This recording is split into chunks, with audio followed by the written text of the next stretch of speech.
In this video, I'm going to show you how to schedule a message, an email within Yahoo Mail.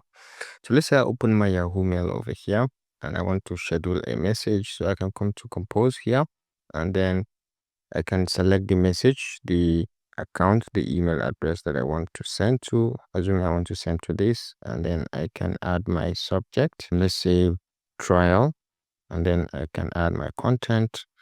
Hello and welcome. Okay, so if I want to send, I can send directly from here, or if I want to send it for later, which is rescheduling it for later, I can click on these three dots. I can see schedule for later, and then I can schedule at tomorrow at 8 a.m. or I can choose another date. Probably I want to send it on 16th, and then the timing could be 9 or 5 a.m. or p.m. however I want it, and I can now say select time. So I can just say schedule message, and this message is now scheduled. So if you want to see the scheduled message anytime, you can come to this inbox. You can click here. So you'll be able to see scheduled here.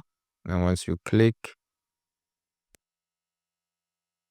you'll be able to see the message that had been scheduled to go on 16th around 8:05.